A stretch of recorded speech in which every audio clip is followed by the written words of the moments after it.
Bueno, entonces ahora vamos a hablar de los músculos de la región posterior del cuello y de la región del tronco, eh, que son los músculos del dorso. Y estos músculos los vamos a dividir en dos grandes grupos musculares. Un primer grupo muscular que es todos aquellos músculos relacionados con el miembro superior y con el tórax, y todos los músculos que están en íntima relación únicamente con el raquis y la cabeza. Entonces hablemos del primer grupo muscular. Para entenderlos mejor, estos mismos músculos los vamos a subdividir en tres planos y vamos a empezar a aprendernos los de superficial a profundo.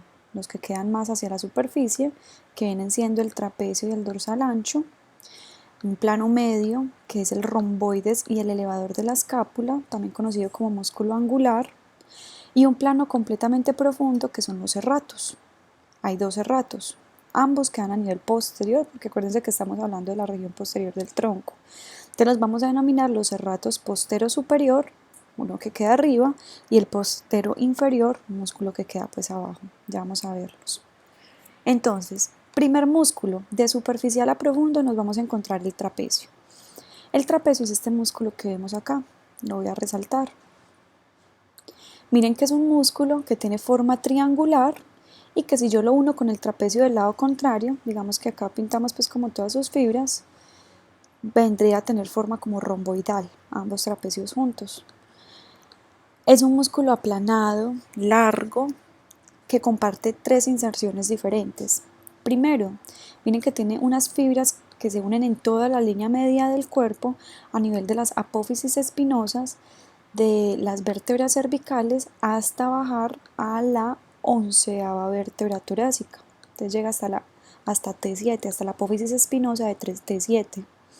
Se unen todas estas apófisis espinosas. Acuérdense que esta, por ejemplo, que es la que más sobresale, se corresponde con C7, séptima vértebra torácica. Y miren que de ahí asciende hasta la línea nucal superior, esas líneas que vimos en el hueso occipital. De ahí todas esas fibras toman una dirección de medial hacia lateral y buscan el miembro superior para insertarse a nivel de la escápula y la clavícula. Entonces toda esta línea ósea que vemos acá, que acá la estamos viendo descubierta, la vamos a llamar la espina de la escápula. Esta estructura ósea la vamos a profundizar más cuando veamos miembro superior. Espina de la escápula. Entonces tiene unas fibras que llegan a esa espina de la escápula. Luego vemos como la espina de la escápula se ensancha y forma esta estructura que se conoce como el acromio. Entonces tiene fibras que llegan hasta el acromio, fibras acromiales.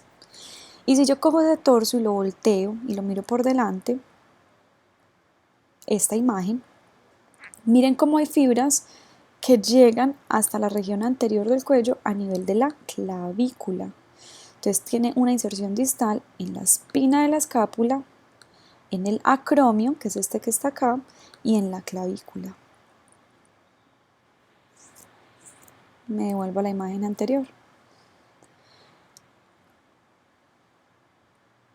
Listo. Entonces, ya dijimos las inserciones de este músculo. En cuanto a las relaciones anatómicas y a la función, vemos que es un músculo, ¿no? Quedémonos en esta mejor. Vemos que es un músculo que ya lo habíamos visto con los músculos de la región anterior del cuello, que cuando se une con este o cuando limita con este otro músculo, acuérdense que este que estoy dibujando acá es el esternocleidomastoideo, miren ahí el esternocleidomastoideo, miren el trapecio, junto con ese músculo y junto con la clavícula me forma un triángulo que se conoce como el triángulo cervical posterior. Acuérdense que ese triángulo a su vez se subdivide por este músculo que es el homoioideo en triángulo suboccipital y en el triángulo supraclavicular. Entonces, una de sus relaciones anatómicas importantes es esa, formar y ayudar a formar el triángulo cervical posterior, es el límite lateral de ese triángulo. Función de ese músculo, esta. Entonces, los escaladores utilizan mucho ese trapecio y por eso cada vez que conozcan a un escalador, mírenle muy bien esa espalda. Cuando tengan un paciente escalador van a fijarse muy bien esa espalda del paciente y van a ver que ese músculo trapecio es bastante hipertrófico, porque ese músculo lo que hace Al compartir estas inserciones, vuelve y se bloquea la imagen.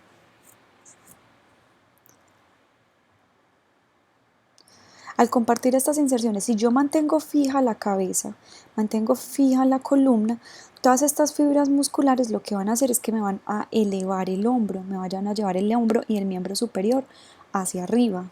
Entonces esa es una de las principales funciones, eleva el miembro superior, eleva el hombro. Otra función muy importante, como se inserta en la línea nucal superior, si yo mantengo fijas los hombros, digamos, hagamos lo contrario, si yo mantengo fijos los hombros, si estas fibras se contraen, lo que van a hacer es que van a descender la cabeza o van a hacer una flexión posterior de la cabeza, inclinan la cabeza hacia atrás. Entonces, elevan el hombro, inclinan la cabeza hacia atrás y la función más importante es esta, trepar. Entonces, ¿qué es trepar? Es la función o es el movimiento que hacen los escaladores. Cuando tenemos el cuerpo suspendido en el aire, imaginémonos que estamos agarrados de algo, de una roca, de una barra en un gimnasio, tenemos el cuerpo y estamos colgando. Cuando yo quiero elevar el cuerpo al nivel de los brazos, ese movimiento que yo hago lo denomino trepar. Por eso es que es un músculo tan hipertrófico en estos escaladores, porque ellos cada movimiento que hacen lo hacen como en forma de trepando. Trepan primero el miembro superior derecho, después el izquierdo y así van ascendiendo. Miren acá, este es un paciente haciendo una barrita y miren acá cómo se hipertrofia, cómo se marca este músculo trapecio. Miren acá este músculo y mírenlo al otro lado. Es un músculo trepador. Listo. Inervación del músculo trapecio. Acuérdense que está inervado por un par craneal, que es el 11º par craneal, nervio espinal o accesorio, que es ese nervio que sale del cráneo por el agujero yugular y se distribuye en el esternocleidomastoideo y en el trapecio. Siguiente músculo, vamos con el músculo dorsal ancho. Entonces el dorsal ancho lo encontramos, miren acá el trapecio, el dorsal ancho lo encontramos inferior a ese trapecio. Todas estas fibras musculares de acá, todo este es el músculo dorsal ancho. Ese dorsal ancho, miren que también se inserta en las apófisis espinosas de las últimas vértebras torácicas, específicamente T4, y desciende hasta la apófisis espinosa de L5, de la última vértebra lumbar. Incluso desciende por todo el sacro y se inserta en toda la cresta sacra media.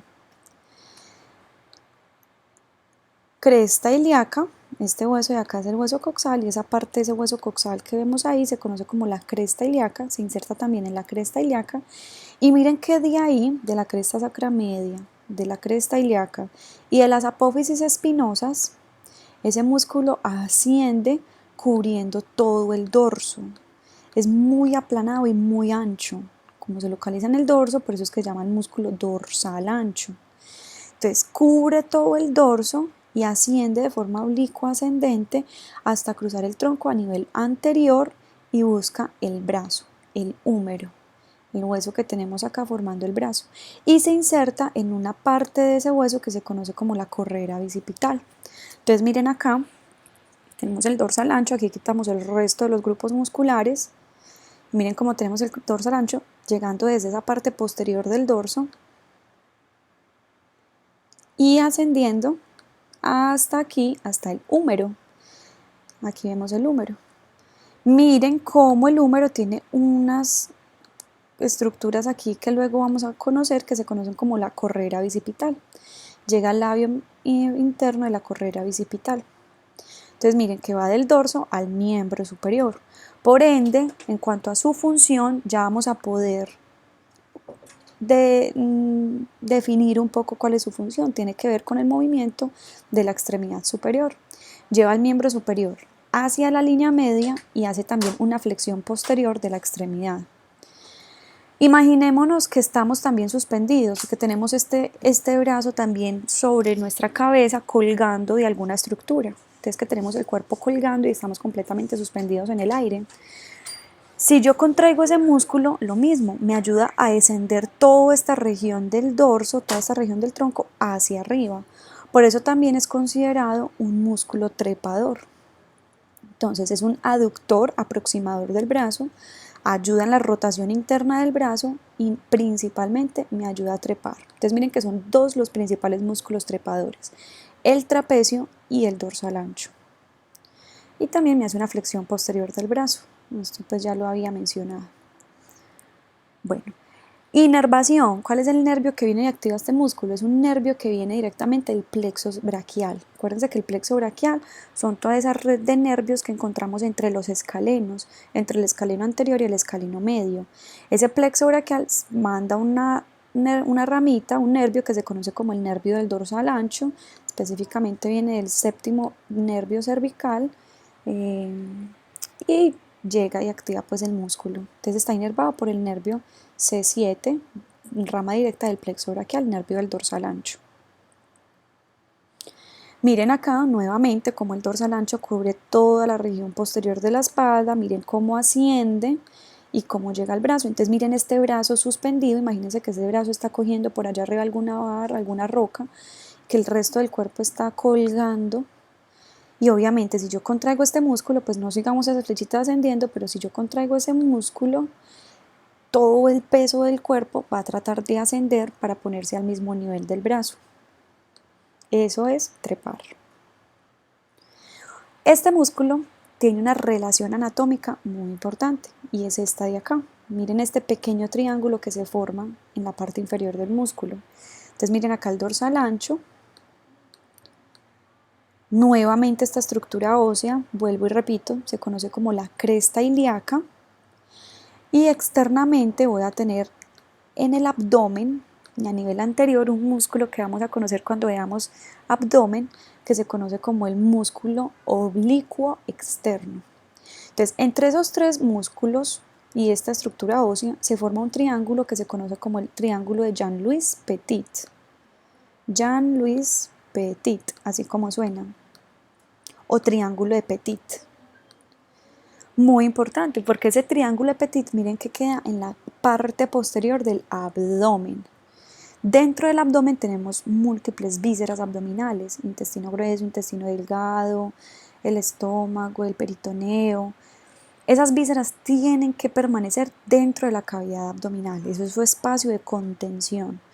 ¿Qué pasa? La pared abdominal puede tener puntos de debilidad y si la presión intraabdominal aumenta, podría hacer que esas vísceras se salgan de esa cavidad abdominal hacia el exterior. Esas son las famosas hernias. Entonces, el triángulo de Jean-Louis Petit es considerado un punto de debilidad anatómica. Y por ahí, en caso de aumento de presiones intraabdominales o de debilidad de ese punto, podrían salirse las vísceras, entonces por ahí podrían aparecer hernias. Y esas hernias las llamaríamos las hernias de Petit. Hernias de Petit. Entonces, vuelvo y repito, ¿cuáles son los límites del triángulo de Jean-Louis Petit? Músculo dorsal ancho, músculo oblicuo externo y cresta ilíaca. Miren la espalda de este paciente. Miren que acá marcamos supremamente bien el músculo trapecio. Miren esas fibras musculares de este paciente del trapecio. Y miren acá cómo se delimita y se marca el dorsal ancho. Miren estas fibras musculares del dorsal ancho. Ese es el músculo llegando hacia anterior para unirse posteriormente en el brazo. Y nuevamente miramos acá el dorsal ancho llegando hacia nivel anterior. Ahí tenemos los dos músculos más superficiales. Siguiente músculo, músculo romboides. El músculo romboides, entonces si quitamos al trapecio, mírenlo acá nuevamente, retiramos el trapecio, inmediatamente nos vamos a encontrar con ese músculo que está ahí marcado en rojo.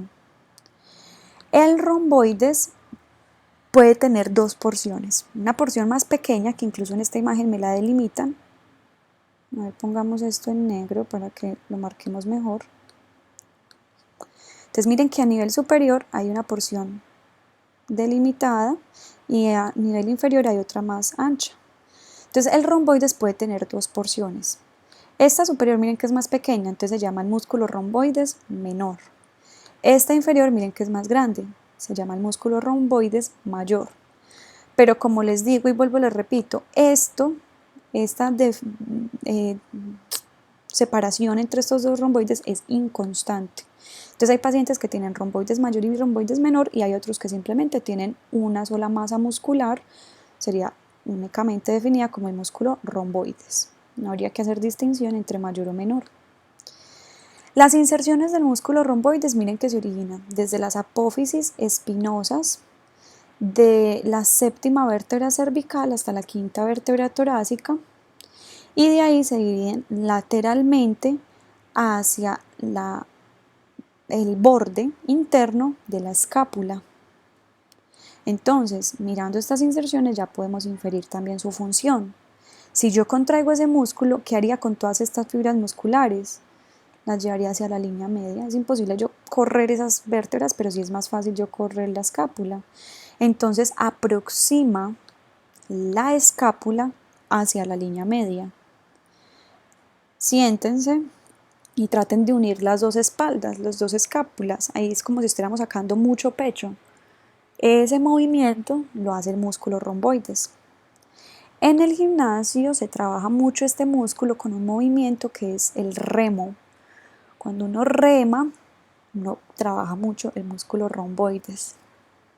Bueno, la inervación está inervada directamente por ramas del plexo cervical, que son nervios que están aquí en el cuello, específicamente ramas que provienen del C3, C4 y C5, o sea, de los nervios raquídeos de C3, C4 y C5. Listo. Entonces mírenlo acá, aquí tenemos el romboides, me lo cortaron por completo para mostrarme ese músculo que está más a profundidad. Y miren que arriba se nota que esta imagen tenía un romboides menor y abajo de ese romboides menor miren que se nota que hay un romboides mayor. Entonces ahí están los dos romboides. Nuevamente, miren el trapecio. Trapecio y romboides. Listo. Siguiente en plano.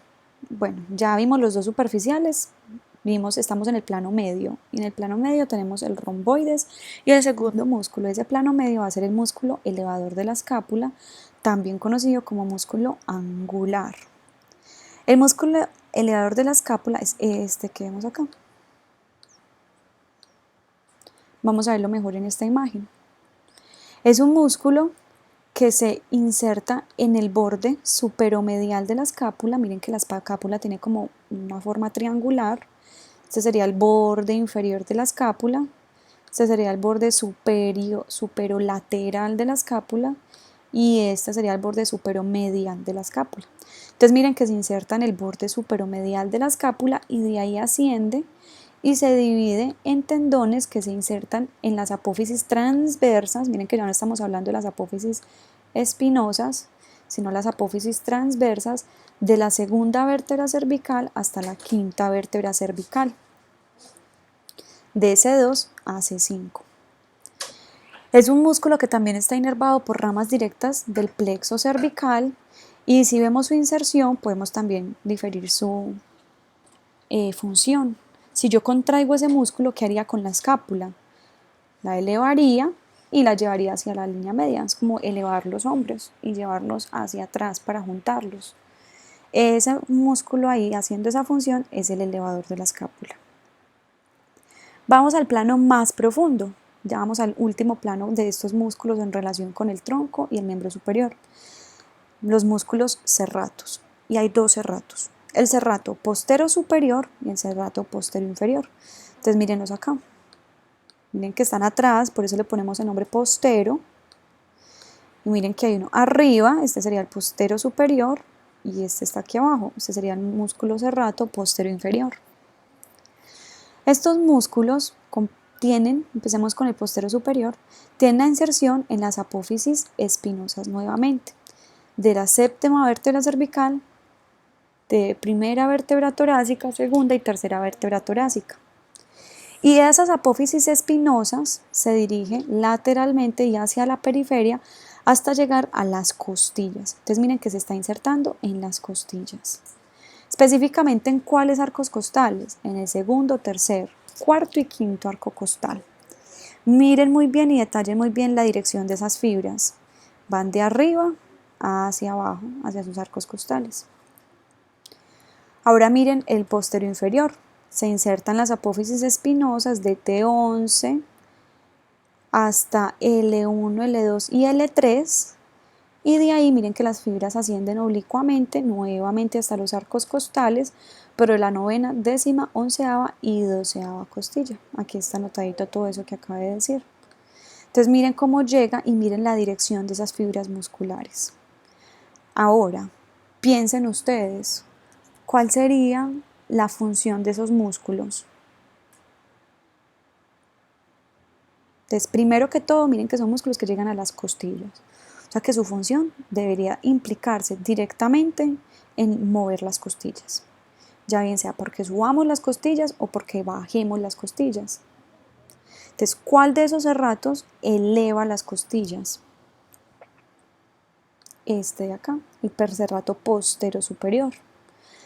Por esa dirección de las fibras que tiene, miren que va de arriba hacia abajo. Si se contrae, sube todas esas costillas. ¿Qué pasa si yo subo las costillas? Aumento el diámetro anteroposterior del tórax. Aumento ese diámetro anteroposterior del tórax y ese diámetro generalmente o se aumenta cuando hacemos o cuando respiramos y tomamos aire. Entonces, en este momento desde la casa, tomen aire, llenen ese tórax de aire, sientan, pónganse las manos sobre el tórax, vayan tomando aire y sientan cómo esas costillas van ascendiendo, cómo van subiendo y cómo ese diámetro del tórax se va expandiendo. Ahí estamos inhalando, ahí estamos tomando aire. Entonces, ojo, el músculo serrato postero superior es un músculo accesorio de la respiración. Específicamente es un músculo que se involucra en la fase de inhalación de la respiración. Ojo con la palabra accesorio, porque el principal músculo de la respiración es el músculo diafragma. Ese músculo diafragma es el principal. Si entra en falla, entonces los músculos accesorios empiezan a ayudarle a respirar. Pero no es que respiremos con los músculos serratos, la verdad sería imposible. Ahora miren el músculo serrato postero inferior y miren la dirección que tienen las fibras. Si yo contraigo ese músculo, las costillas descienden. Expiren ahora, tomen aire y ahora boten todo el aire, exhalen. Y miren cómo al botar el aire, el diámetro anteroposterior del tórax disminuye. Miren cómo esas costillas empiezan a bajar, a bajar y a bajar. Este músculo es un músculo que también es considerado accesorio de la respiración, pero participa principalmente en la fase de exhalación. Entonces, nuevamente, hagamos como un repaso de cuáles son los músculos de los primeros grupos musculares de la región del dorso. Este sería el trapecio, este sería el dorsal ancho, este que vemos acá, el elevador de la escápula, este, el serrato postero inferior, este, el serrato postero superior y este otro que me cortaron acá, el romboides. Ahí están todos los músculos primeros que conocemos. Mírenlos nuevamente ahí. Aquí faltaría pintar este de acá, este serrato, y descubrir pues el romboides para mirar el otro serrato. En amarillo tenemos el dorsal ancho, en rojo tenemos el trapecio, en verde tenemos el elevador de la escápula.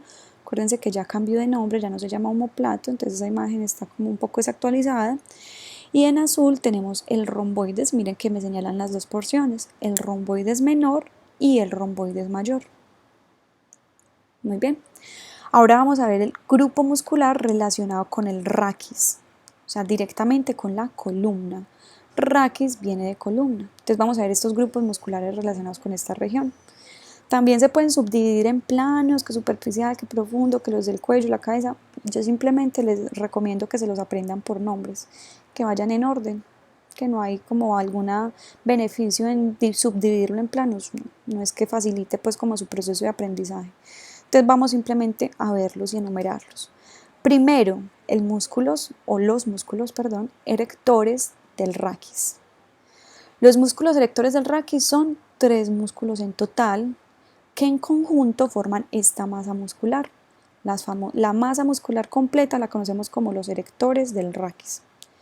¿Cuáles son esos 3 músculos que forman esa masa? El iliocostal, el largo del tórax y el transverso espinoso. Fáciles, porque el mero nombre le dice a uno dónde están ubicados esos músculos. Entonces, iliocostal, ¿se acuerdan de la cresta ilíaca? Al lado y lado del sacro, que está bajo el coxis. Entonces se divide de la cresta ilíaca costal, llega a las costillas. Largo del tórax es un músculo que cabalga todo el tórax, largo y atraviesa el tórax desde abajo hasta arriba. Entonces ya lo vamos a diferenciar. Y el transverso espinoso, transverso hace referencia a las apófisis transversas de las vértebras.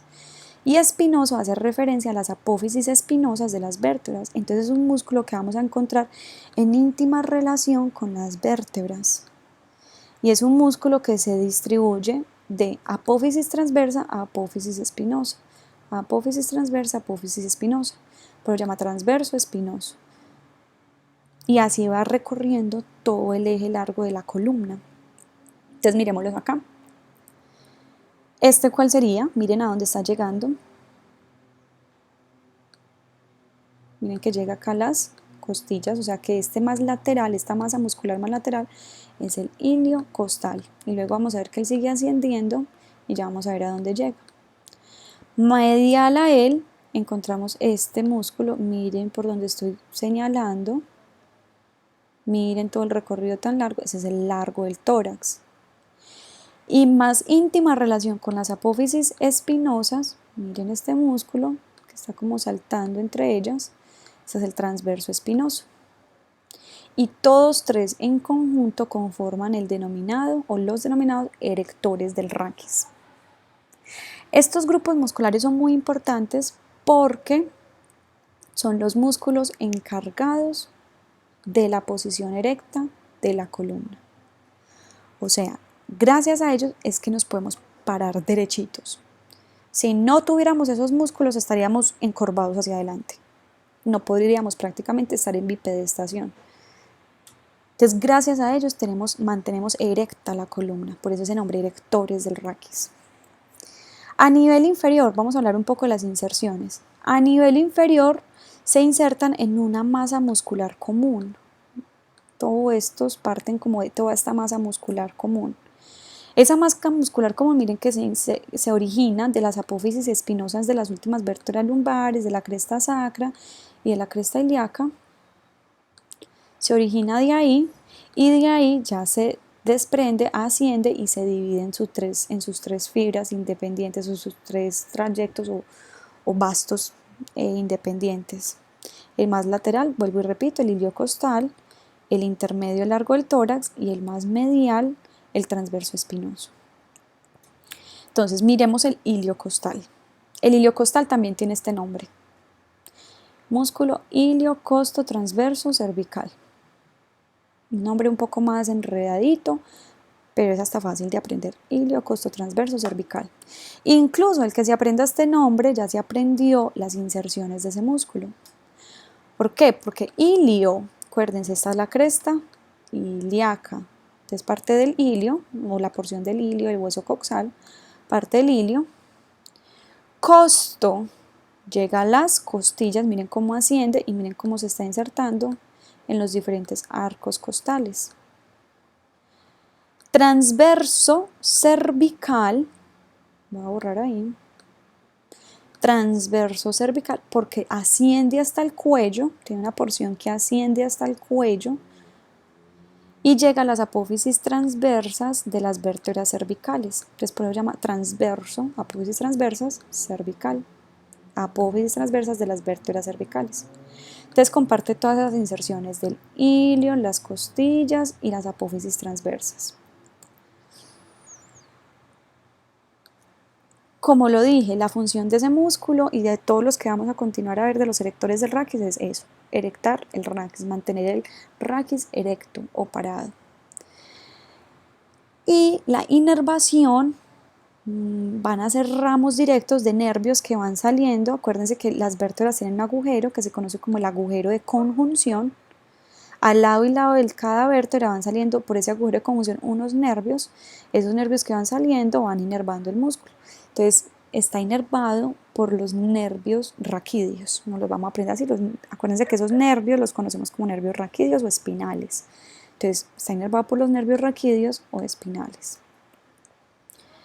Largo del tórax. Entonces el largo del tórax ya sabemos, parte a nivel inferior de esa masa muscular común, miren acá grandota, asciende cabalgando todo el tórax, miren, asciende, asciende, asciende, y miren hasta dónde llega. ¿Qué es eso? Esa es la apófisis mastoides.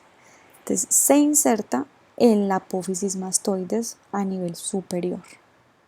Cuando llega a ese nivel también lo podemos llamar, o también es un músculo conocido como el músculo complexo menor, por si encuentran ese nombre en alguna otra bibliografía. Su función ya la conocemos y sobre su inervación viene siendo lo mismo. Último músculo, el músculo transverso espinoso. Como les dije, es un músculo que va de las apófisis transversas, de las últimas vértebras torácicas a las apófisis espinosas, entre todo el segmento del tórax, de las vértebras torácicas del paciente. Entonces va de apófisis transversa a apófisis espinosa y así va ascendiendo por todo el raquis. Inervación igual y la función igual, lo que ya mencionamos. Siguiente músculo, el músculo esplenio. El músculo esplenio es este que vemos acá. Miren que es un músculo delgado, alargado, que se inserta en la apófisis mastoides y en la línea nucal superior. Y de ahí se dirige hacia abajo y hacia la línea media hasta llegar a las apófisis espinosas de la séptima vértebra cervical hasta la quinta vértebra torácica.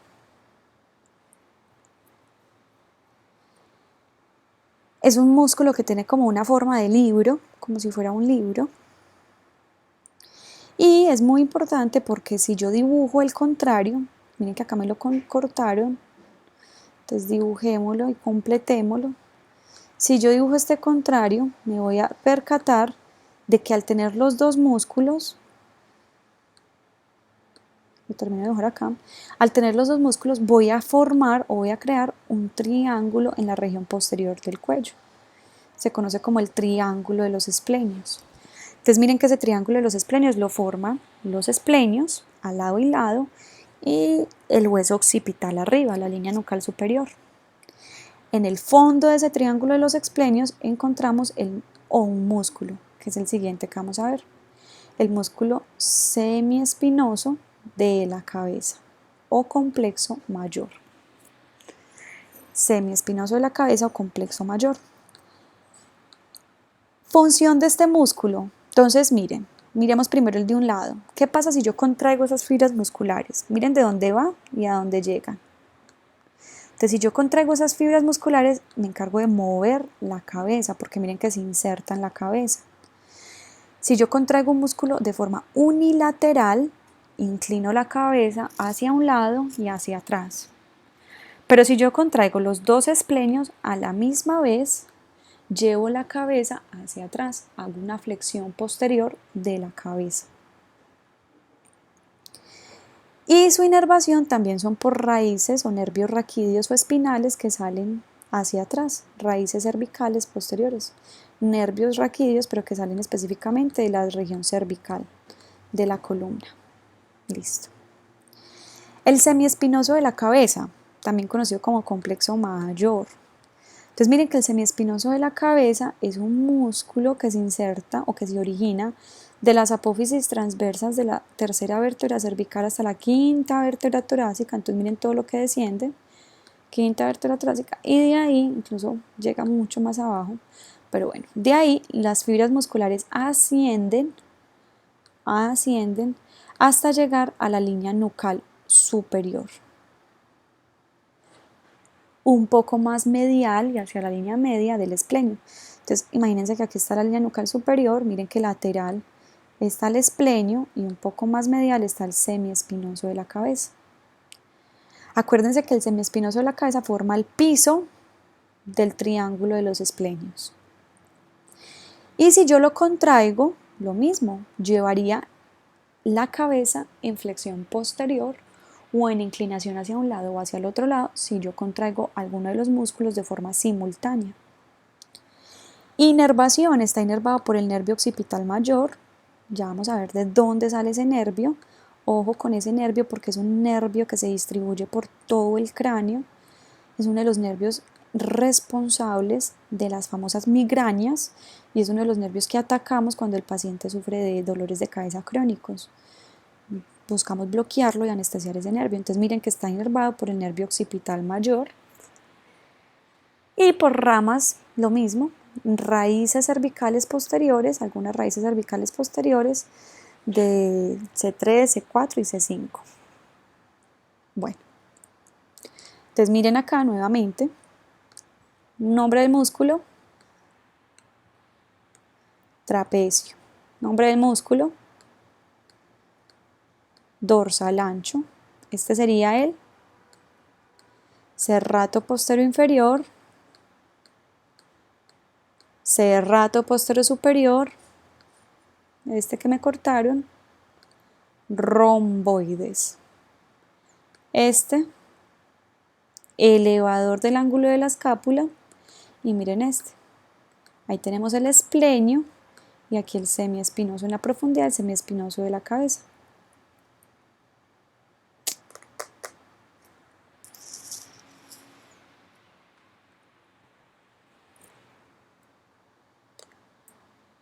Listo. Últimos grupos musculares. Los músculos de la nuca o del cuello posterior. Los músculos de la nuca son esta cantidad de grupos musculares pequeñitos que vemos acá. Parecieran muchos, pero son músculos muy fáciles de aprender. Hay dos rectos y hay dos oblicuos. Entonces vamos a ver primero los rectos. Se conocen como el recto posterior menor de la cabeza y recto posterior mayor de la cabeza. Entonces mírenos acá, son estos que tenemos en esta línea media, los de un lado y los del otro lado. Este es un recto y este es otro recto. Entonces, ¿cuál es más largo? Este que acabo de pintar. ¿Cuál es más pequeño? Este, ya sabemos cuál es el recto posterior menor. Este de acá sería el recto posterior menor porque vean que es más corto. Y el siguiente sería el recto posterior mayor, sería este que miren que es un poco más largo.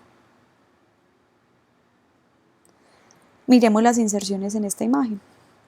Entonces el número 8 sería el recto posterior menor. Miren que llega desde la línea nucal inferior al tubérculo posterior del atlas. Y miren que el recto posterior mayor, que sería el que vemos en 9, va de la línea nucal inferior a la apófisis espinosa del axis. Entonces, ojo con esas dos inserciones ahí y esos dos músculos. Ahora vamos a ver los oblicuos. Hay dos oblicuos, como les dije, un oblicuo superior y un oblicuo inferior. Superior, estos son los oblicuos. Este es un oblicuo y este es otro oblicuo. Entonces, ¿cuál sería el oblicuo superior? Este. ¿Y cuál sería el oblicuo inferior? Este.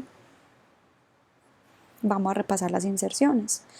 Entonces miren que el oblicuo superior sería el 11, va también como el espacio entre ambas líneas nucales, tanto la superior como la inferior, y desciende hasta la apófisis transversa de la primera vértebra cervical. Mientras que el oblicuo posterior menor, oblicuo inferior, va de la apófisis transversa de C1 a la apófisis espinosa de C2. Entonces, ojo con estas inserciones para que no las aprendamos. Ahora, miren esto. Último dato que vamos a ver acá. Oblicuo superior, oblicuo inferior, recto mayor. Miren que entre esos tres músculos se forma un triángulo. Entre el recto posterior mayor, el oblicuo superior y el oblicuo inferior, mírenlo ahí, lo estoy señalando, se forma un triángulo. Ese triángulo lo vamos a conocer como el triángulo de Tillaux, miren ahí cómo se escribe. Ese triángulo de Tillaux es muy importante porque dentro de ese triángulo sale un nervio y por debajo de ese triángulo sale otro nervio. Entonces mírenlo acá, miren el triángulo de Tillaux y miren los nervios cómo pasan por dentro y una arteria, que es la arteria vertebral, y miren por debajo de ese triángulo cómo sale otro nervio. Entonces el nervio que encontramos dentro del triángulo se conoce como el nervio suboccipital o nervio occipital menor. Y el nervio que sale, vamos a verlo en esta imagen, está un poco más nítida, el nervio que sale por debajo, miren acá, este nervio, sigamos el recorrido, miren que ese nervio por dónde se distribuye, por todo el cráneo. Este nervio lo vamos a conocer como nervio occipital mayor o nervio de Arnold. Bueno, ahí no está el nombre, así tal cual como suena, nervio occipital mayor o nervio de Arnold. Ese es el nervio que se inflama mucho y que puede doler en los pacientes con migrañas crónicas o dolores de cabeza crónicos. Entonces los anestesiólogos lo que hacen es que buscan ese nervio, utilizan unas técnicas de imaginología para trazar los grupos musculares, se ven muy bien esos músculos, no es que se vean también los nervios, pero ya cuando ellos llegan a los músculos saben que ahí alrededor está el nervio. Entonces lo que ellos hacen es que buscan ese triángulo de Tillaux e infiltran a nivel inferior para bloquear este nervio occipital mayor o nervio de Arnold y ayudar al paciente en el proceso de curación de las enfermedades de dolores de cabeza. Entonces, ojo con ese triángulo y ojo con esos nervios, que son muy importantes. Y eso es todo lo que tenemos de músculos del dorso.